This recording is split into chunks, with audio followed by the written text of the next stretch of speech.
Manchester in Jamaica. All right, at the moment, guys. All right, so that was a great shot. He's on his way. He's about to run out, but here what I do believe is that he made an error in terms of it's just the 8 and the 9, and here is where it gets really interesting, because at this point I knew I had lost the rock.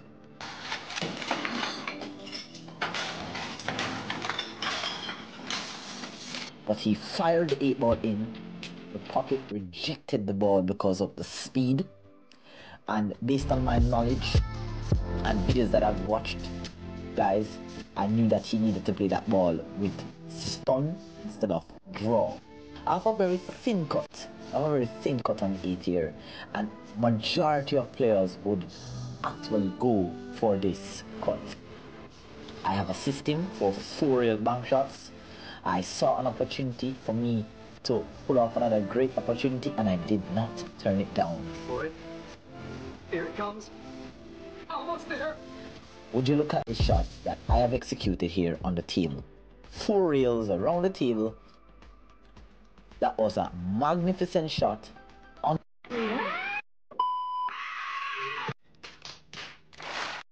Surprise, motherfucker.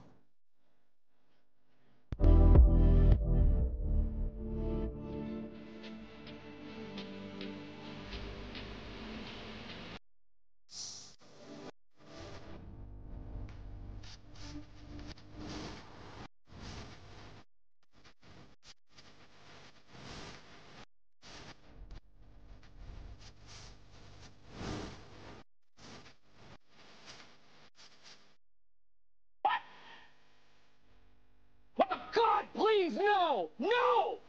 No! No!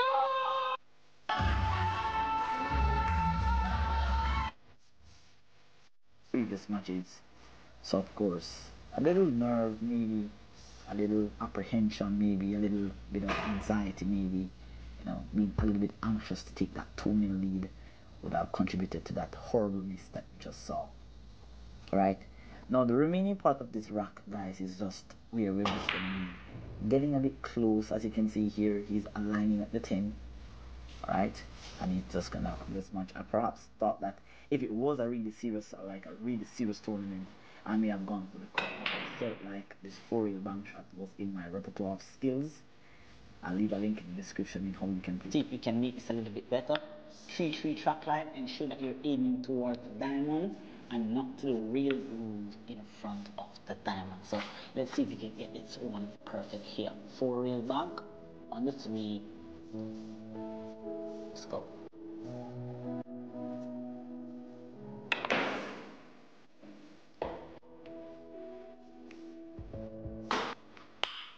Nice.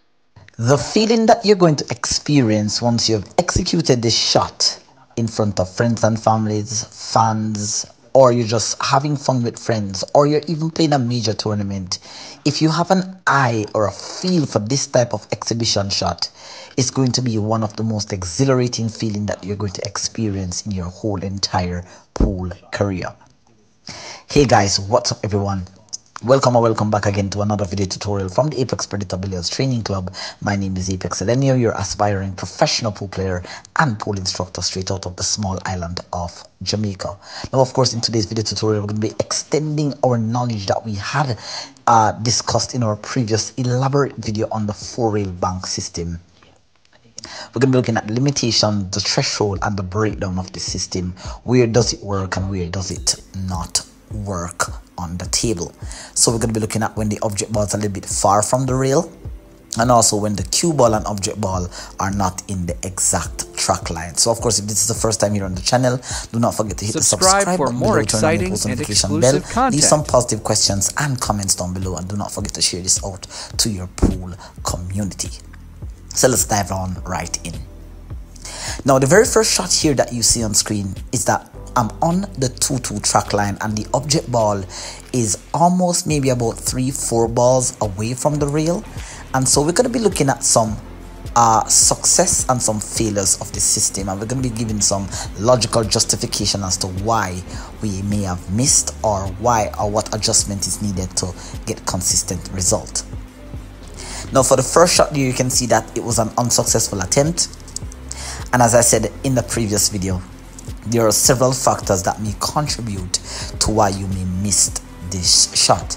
It could be the speed of the stroke, it could be unwanted side spin, it could just simply be a case where sometimes you hit the ball a bit too hard and the rail gets compressed and shortens the rebound angle. So everything has to be in sync. Correct speed, you have to use the correct stroke, and also your table has to play true to the diamond system here. Now of course, there you can see in that particular execution I got a little bit close, but still not close enough because the cue ball is going a little bit long, and that particular example here, that particular execution was as a result of me hitting the cue ball a bit too hard and there was a slight jump. Now once you have everything intact, right speed, right stroke, and you're aiming correctly, then you're gonna find that you'll get consistent results like this beautifully around the table there. Now of course, as I said guys, you have to have the correct stroke. The cue ball is going to give you varying direction. Sometimes it will compress the rail and go down table, and there's other times that it will follow the exact line that you have been shooting the shot in. Now throughout the video guys, you're gonna see where I show you some real life examples, like for this one in that recent video that I just posted. That was an example that reflects exactly what I did just moments ago.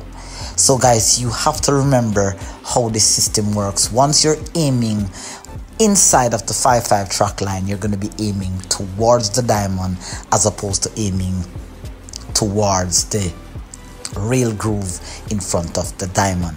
But once you're aiming outside of the 5-5 track line, like for example 6-6 track line or 7-7 track line, you're going to need a slight overcut. Now here's where the object ball is a little bit off the rail and I am not exactly in line with the track line. The cue ball is off target here. You can see where I measured the track line. I'm in line with the 4-4 track line here, and I'm going to pivot my cue and go around like that, and then you can see that I'm not exactly in line. So not only do I need a slight overcut on this shot, but I'm going to need some spin to compensate for the angle there that you see that the cue ball is away from the track line here. Now this shot is very, very difficult, and you have to be very brave to actually go for this shot. Many players, amateur level players, not even the professionals, will dare to take on a shot like this. But like I said, it's something that you have to have in your bags. It's an exhibition type shot. If you know it, then you can execute it here. But you have, there's going to be a high percentage that you may be unsuccessful if you're not familiar with the table condition and the system itself there. For example, in that example, the cue ball obviously got away, scratched into the side. That is also something for you to look out for. But you also have to give yourself time on the table to experience the feel, because sometimes this system is going to move from being systematic to being more of a feel type of shot. Once you have an idea, you've seen where EFREN battle REYES execute this shot effortlessly without any measurements, but just a little bit of math will not hurt your precision here. Now again, as I said, it was a better cue ball, but you can see that the cue ball still, the object ball is going a little bit long even with the spin that is being applied. And this is suggesting to me then that not only do I need a little bit more than just an overcut, even though the object ball here is on the 4-4 track line, as you see I'm aiming there, but I still need to aim more, say for example towards diamond number 3. That's the first diamond on the short reel, closer to that point, and you have to apply the right amount of spin. Now that was a perfect execution. Yes, the object ball was made, but notice that the cue ball actually hit the nipple of the corner pocket here, and it almost actually got into the path of the object ball. So that was a very narrow escape, very fortunate roll on that shot. And for that example particularly, brings me back to this moment when I was actually playing this match with a friend of mine. It sets up that the object ball is actually on the 3-3 track line, but notice that the cue ball is slightly outside of the track, slightly inside of the track line. So this particular shot here requires not only a little bit of outside spin, but it also requires a slight bit of overcut here, and this was a spectacular shot at that point that was executed. And like I said, I have at least 65, maybe 75% success with this shot. So as I said, guys, I'm just showing you that the system, I'm not always very even though the system mathematically is precise, you can come a little bit short, you can go a little bit long. You just have to put the practice in and get a natural feel and a natural knack for this type of banking system here. Now we're going to be pushing this system to an extreme limit here. Here I am on the 2-2 track line and I'm way outside of that target. So not only do I need excess overcut, but I'm also going to need the right amount of spin to correct the angles coming off the cushion here. Now of course I'm going to be showing you my unsuccessful attempts, and now I'm going to be executing this shot here. Notice that it goes around and it comes a little bit short, just a little bit short. It went a little bit long, but just a little bit long off the target. And there you can see then that we need some more adjustment here. Now notice that I placed my cue ball again relative to the same area. I'm not even placing the cue ball on any specific area. I'm just putting it down, ensure that I'm inside the track line. And now all I have to do is just give it a nice delivery, a nice smooth finesse stroke with the right amount of spin, and I should get a fairly good result. Once again there, the object ball went about the same area, just went a little bit long again. So I still need to have that right amount of overcut in order to get the object ball to travel in that trajectory. And be very mindful of that scratching to the side, because you can be very successful with the pot, but if you don't keep your eyes on that cue ball, you can get away with some unfortunate end result here. Alright, so once again we're going to be trying to see if we can get it down perfectly here, overcutting with the right amount of spin. See, it comes on the inside here, so right there and then that information that I'm getting from that is that I definitely hit the cue ball way too hard, and I also hit it with a little bit too much spin. Notice that the object ball came inside as opposed to outside of the pocket there. Alright, and so just for my final attempt here, hopefully the fourth time is a charm. Just kind of settling down here. I have a feel, I know where the object ball is going. Nice delivery there, coming around nicely and heading beautifully into the pocket. And this is actually a high percentage shot. Now take for example here this shot that I had showed you in the beginning of the video. I am on the 2-2 track line, and this was a huge decision to make. This was a beautifully executed shot.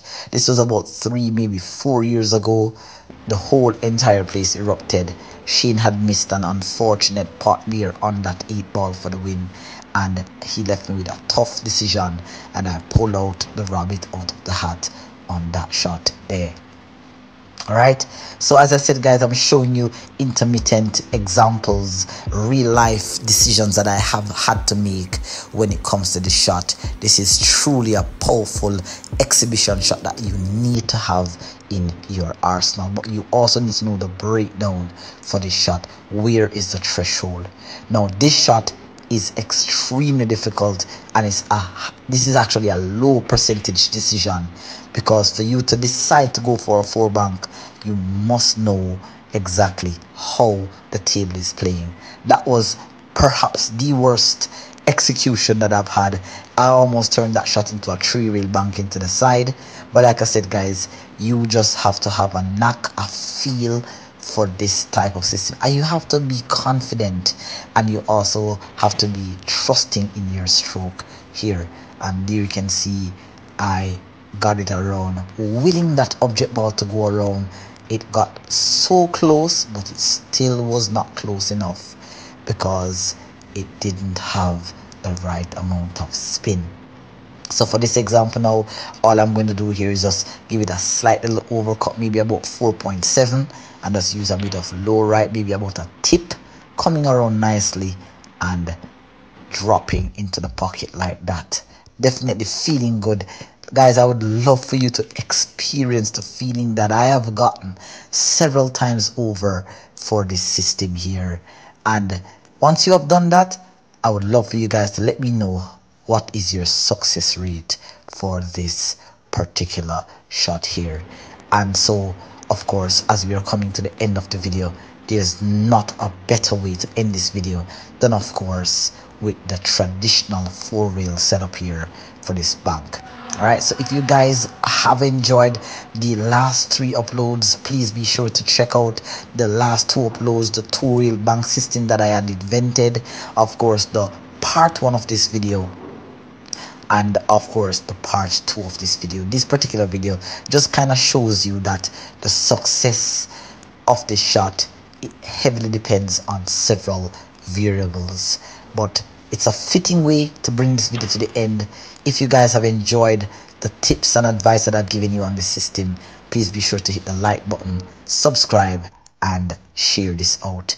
The last upload is doing pretty well, and so I hope that this one also will do the same. Alright, continue practicing, continue improving your game, continue getting better, guys. Keep on working on your game, keep on adding special shots to your repertoire of skills, because you're never going to know when these shots are going to play a valuable role in that win that you need. So until next time, guys, take care, and I'll see you in the next tutorial. Until then, keep on practicing, stay focused with precision, accuracy, consistency, and control. Take care. Until then, bye bye.